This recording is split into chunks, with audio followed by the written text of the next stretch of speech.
Welcome everyone, I hope you're all doing very well, and today we are going to have Traitor GG as the Ogre Kingdoms going up against Tzeentch and Samrek. Now we're going to be playing on the Kislev Troll country, and this was a Landbattle tournament taking place on my Shortbeard tournaments. Now, starting here for Samrek and Tzeentch. We are going to be having 2 units of the Forsaken on the left flank, 2 units making 4 in total on the right flank, and then 5 units of Blue Horrors making up this nice semicircle. Now, in between, we are going to be having the spawns of Tzeentch coming here with the Armor Sundering, so it's going to be very good when partnered alongside the mass weapon strength of the Forsaken. So we're going to be having the Cultist in the middle. He's going to be having the Power Stone and the Gate of Tzeentch coming here for the Pink Horrors. And then we are going to have the Flamers for the majority of the Armor Piercing and Warp Flame. For the Lord Choice, we are going to have the Exalted Lord of Change, the big metal duck here with the metal shifting, the Greater Arcane Conduit also giving a spell mastery. That's going to be a plus 10% buff to all spells, with the Final Transmutation, the Plague of Rust, Searing Doom, and then the ability of the Portal Glyph for the Chaos Fury summons. 1 unit of Chaos Furies in the back, and then that's going to be the total build here coming from Tzeentch. Now, from Traitor GG, we are going to be having 4 units of Noblars in the front, backed up by 3 units of the Iron Guts. Now, these bad boys have certainly turned the tables on this matchup. Now, previously, in the early state of the game, I definitely would have said this favoured Tzeentch. However, the triple Iron Guts are very, very nice indeed. They do come here with 90 armour, and we really struggle with that there as the Tzeentchian force. Outside of Flamers, we don't really have any natural AP. Now, we're also going to be having armor piercing, weapon strength, and quite a lot of it in return here with these ginormous great weapons. And they can thump very well up against Doom Knight, also the Chaos of Tzeentch, the cavalry. So there's lots of good armor piercing throughout. In the back, we are going to have the Maneater Ogre pistols, very strong here, can fight with armor piercing and melee combat, and then also armor piercing missiles. We are going to have the Lord Choice of the Beastcaster, so the Slaughtermaster here with the Blood Cleaver, Wild Heart, and then also Belly Slapper, with the abilities of the Transformation of Gadon and the Flock of Doom. We're also going to have extra ingredients for that extra mana. In the back, we are going to have 4 units of the dual weapons, very good anti-infantry here, and then also the Ogre Balls. To round out the force for the mobility, we are going to have the double Saber Tusks, which are going to be very strong here, getting in the back and compromising all the glass cannon units. So as we get going forward, we are going to be charging forward here with the Ogre Kingdoms. I believe this was Samrek's 2nd ever tournament, so it's going to be very kudos to him for coming in and getting it through to the semi-final here. This was going to be game 1 of our semi-final between the 2 of them. So we charge forward here with the Ogre Kingdoms, getting in range here with our Maneater Ogre pistols. There was a little bit of a rule break in the front, but the game was so good that I had to cast it. Now, of course, the big chicken is coming forward. He's going to be casting Final Transmutation here in the pocket. We can see that's a buff compared to regular. It's going to get to 73 and up to 146, and it's very good up against single entities. So the Sorcerer Master certainly taking a big smash in there from that. In the middle, we are going to get a Searing Doom that's going to catch there. A lot of the Noblars actually pushing back. Blue Horrors also going to be firing. There's blue flames over the top into the backside here of the Man-Eaters, destroying a lot of the Noblars. Killing 12 models in total is rather strong. Chaos Furies on the left flank, just going to be waiting chicken here on the right flank. You can see he's lost his shield.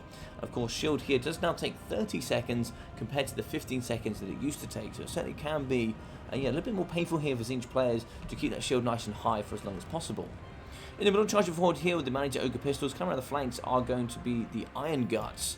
A bit of a skip on as we start to shoot, but then I do believe that the Forsaken do eventually come forward here to fight up against the Noblars. So as they're going to be charging forward here, Noblars are ready. They're going to get those pointy sticks forward as they fight into the middle, slamming claws, spears, and all sorts of garbage that the sneaky boys have managed to get into the battlefield. Noblars really just throw everything into battle. They're going to be wearing all sorts of pot hats and you name it, they've got it here in the middle. And now they're going to be backed up by the Iron Guts. Mass armor piercing weapon strength. The Forsaken will do a good job, but they certainly will suffer for sure. Blue Horror is going to be firing over the top in droves, just destroying most of the frontline infantry. And you can see this is exactly where Iron Guts do very well. So much Blue Horror fire, and they've barely been scratched as they come into melee combat, just shredding through the Blue Horror infantry, doing very well indeed. So fighting to the front here of the Noblars, they're going to be taking that like absolute champions as they come to fight here in the middle. So we are going to get a Flock of Doom overcast. That's going to double the time and then also give you an additional range buff. So Iron Guts backed up here by Ogre Balls, 2 units coming onto the left-hand flank. In the back we do have some Flamers of Tzeentch, but we do have some Doggos coming around the corner. Got to be very careful here with the Flamers. Really not much protecting them, but they're going to be scorching the front line here up against the Iron Guts. Lovely damage indeed, but oh no, would you look at this? They're going to get compromised here by the big Saber Tusks, and these bad boys, 70 weapon strength, of which quite a lot of that, I think 25 is armor piercing. And you can see these Flamers are really struggling. To come here is the Lord Choice. Now he's going to be fighting up against the Saber Tusk backs, but they're down to half health already.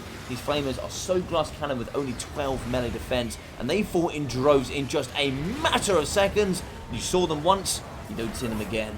Now we're going to be fighting here up against the Saber Tusk. We do have a Ferromantical summon, thanks to the transformation of Gudon. We're going to be fighting with 450 weapon strength here in the pocket, up against the Exalted Chicken. So very good stuff here in the middle. He's going to be slicing and dicing, but he, for the majority, pays for armor piercing. So unfortunately not going to be too good here, but very high melee defense 34 there for the Ferromanticore. But we do have 50 for the Exalted Chicken. So it all goes down here between the two single entity monsters. In the back, we do see the retreating Ogre Pistols. They're going to get back to kind of protection here of the Ogre Balls, which are going to be returned to battle. Iron Guts here maybe might be getting back to the fray pretty quickly, but we do have the Maneater Ogre Pistols getting pushed here by the Spawn of Tzeentch and some Forsaken. Blue Horrors are going to run out of ammo. We do see some firing over the top here, those blue flames deleting up against the Iron Guts. 12 models in the middle at 4,500 HP as they're going to be shredding through the Forsaken. Spawn and Tzeentch will add and apply that armor sundering if they do get a successful hit. It looks like that's not going to be applied here. Looks like maybe not too many hits going down. In the backside, the Cultist is going to be fighting here up against Noblars. We do break the Forsaken on the left flank, and then Iron Guts could do with coming back here into the fray. Now, dual weapons going to be just cleaving through the Blue Horrors. We have some of the Saber Tusks going quite ham here as well. 70 weapon strength on 5 armor. It doesn't go down too well here for the Blue Horrors, I must say so. But the Exalted Chicken, he's not doing great. He's going to be down to 3,600 HP. Now going to be fighting up against the dual weapons, and they have mass weapon strength. 90 weapon strength per model for at least 10 models here. So that'd be up to 900 health of damage if we successfully hit everything, which can be very devastating here for the Lord Choice. But he does have 30 armor, he does have physical resistance, and there's not much magic damage here coming out of the Ogre roster. In the middle, Blue Horror is going to be falling. Forsaken going to be fighting still quite nicely at the frontier up against the Ogre Balls. And we are going to get Forsaken kind of withering back here to the realms of Chaos and Tzeentch. In the back, we return here with some Iron Guns. 8 models there. Noblar is going to be really struggling on the battlefield. Forsaken are having some trouble. And over here, it looks like we did push off a unit of the dual weapons. So nice stuff here coming for the Blue Horrors. And, just showing that here, the Samurai, although this may only be his second tournament, really learning to use these cheap units to push off some quite offensive, very cost-efficient units indeed. In the pocket, Final Transmutation is going to be activated, catching 1, 2, 3, 4 units, doing some brilliant damage indeed. The Iron Guts have certainly been destroyed, and then they shatter, so excellent work there. Iron Guts down to 6 models, the Ogre Balls at 15, and then 16 here for the dual weapons. So not looking too healthy over here for the Ogre Balls, but the same here for the Forsaken. They're not looking brilliant. In the pocket, Flock of Doom getting smashed down here on the Spawn of Tzeentch. Blue Horror is also going to be suffering, and the Slaughtermaster, he does have that Blood Cleaver, so he's going to be healing in melee combat, and if he chases units off and is engaged in melee, he will be healing for that entire duration. Maneater Ogres are actually going to be fighting in melee combat. You can see all those nice green buffs there to their melee stats. They are going to have their armor sundered, but that's only going to be due to the Spawn of Tzeentch. In the middle, the dual weapons might be able to fight and push off the Forsaken, but we have Blue Horrors coming in as well, so they're going to be compromising the Maneater Ogre Pistols, trying to do as much damage as possible. Only 40 armor here for the Ogre Pistols, so they really can get taken down quite quickly. Cultist is going to be fighting in hand-to-hand up against the Saber Tusks, now going to be challenging and pushing off the dual weapons by the looks. And over here we have the Exalted Chicken, and he's maybe going to be chasing off the dual weapons. Iron Guts in the back are going to be broken. Probably not going to be seeing those returning anytime soon. And in the middle, great breaker there for the Forsaken. And the Blue Horrors, they're going to be fighting, but there's going to be quite a lot here to deal with. Flock of Doom has been activated. There's going to be some brilliant damage there for 7 seconds up against the Blue Horrors as they get slowly carved apart here by the Maneater Ogre Pistols. And very nice stuff here coming from TraderGG. Going to be keeping the majority of his forces together. Of course, fighting in numbers is certainly always going to be strong. We are going to see Noblars return to the battlefield. The Lord Choice being in there as well, giving some nice leadership buffs, and really will be helping keeping all of these units on the battlefield. So good work again coming from Samurek. He's going to be chasing off the dual weapons over here on the left-hand side. Bit of a mistake here. One thing I did say during the live stream, and I'll say here again during the video, this summon just wasn't necessary. So you can see here the Chaos Furies are going to be summoned to chase off the Ogre Balls. Now, I think this would have been, much better used over here up against the mass force, because of course we are going to be behind on balance of power. We only have the cultist and then the Lord Choice left, and he's only got 1.6k health and no options of healing. Now we're going to be chasing off the Saber Tusks, moving off the dual weapons as well. Unfortunately, the Forsaken have been shattered. Same here for the unit on the right, and we've got quite a few units in the middle. So we are going to have a 1 unit of Iron Guts. Made that, is that an extra unit? No, it's Ogre Balls, backed up by dual weapons, and quite a few Noblars with Maneater Ogre Pistols in the middle.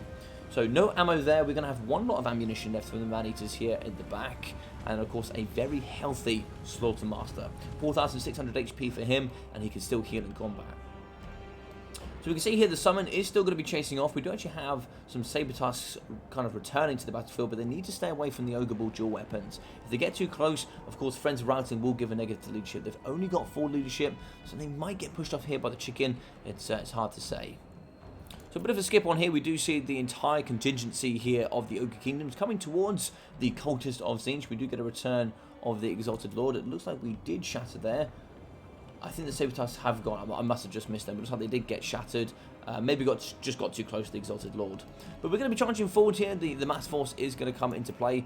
And a little bit of an interesting play. So I quite like this. In the very late stage, we are going to see the Gate of Tzeentch. So we are going to get a summon here with the pink cards, and they can fire into the front. And I think, they need to become just a little bit quicker here for me. And then also maybe a bit more of the armor sundering would have been quite nice. So we do actually have the Plague of Rust, which could have been used maybe on some Ogre Balls, or more importantly, the Iron Guts might have been quite nice. I believe that was going to be the focal force there. So we do have a Searing Doom down on the Maneaters. The Lord Choice here is really suffering. Dismember was a nice ability there to slow him when he got into combat. It's going to be very tough to pull out. Now we do have the Cultist. He's going to be fighting in the front. The Lord Choice is incredibly healthy here for the Ogre Kingdoms. We are going to see an armor sundering. You can see it's a little bit too late there. The Plague of Rust is a little bit, just a little bit too late there really for the pink cards to get too much effect. They are going to be getting negative 33 armor due to that 10% buff there from the Greater Arcane Conduit. We are going to move in with the Cultist. They are going to be wavering though. Negative 4 leadership, they should break. And now we're also going to be getting a summon here of the Chaos Furies. And to counter that, we're going to be getting a Ferromanticore. Ferromanticore is going to be charging up against the Exalted Chicken. We do see here the Furies fighting up against the Noblars. They're going to break pretty quickly.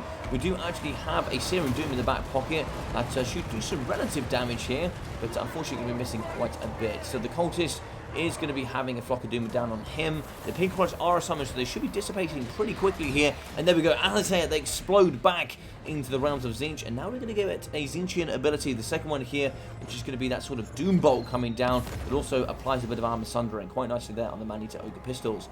So we do have the Hero Breaker, the Lord Choice shatters, GG's and well played here to Traitor. Traitor played absolutely excellently here in the semi-final. This was game 1 in the semi-final, and he went on into the final to go up against Matthew, but unfortunately lost there, but still was a fantastic best of 3.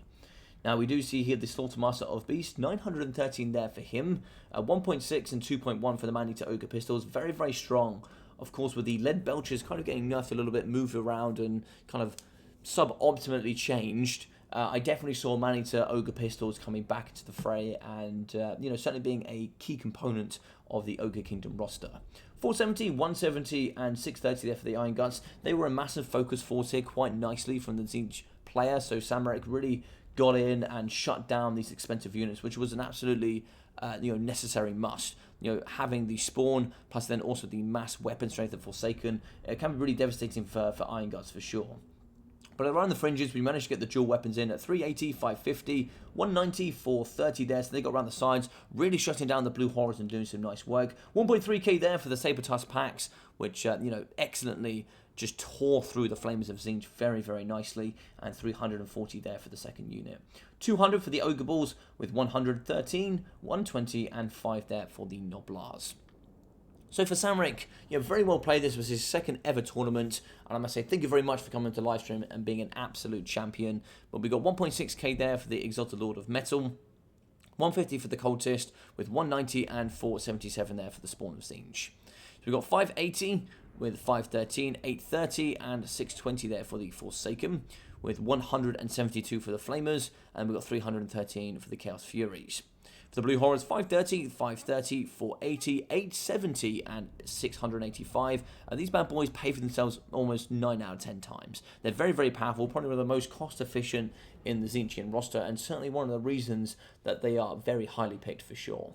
So, GG's and well played to both of these amazing players. I hope you guys enjoyed this. If you did, please smash that like button. Feel free to leave a comment down below, but of course, do be kindful and considerate with all of your comments, and then do feel free to subscribe if you haven't already. Subscribing really helps the channel grow, to bigger and better places. So if you do that, thank you very much. I've been your boy Logic, so take care of yourselves during these times, and I'll be seeing you all very, very soon.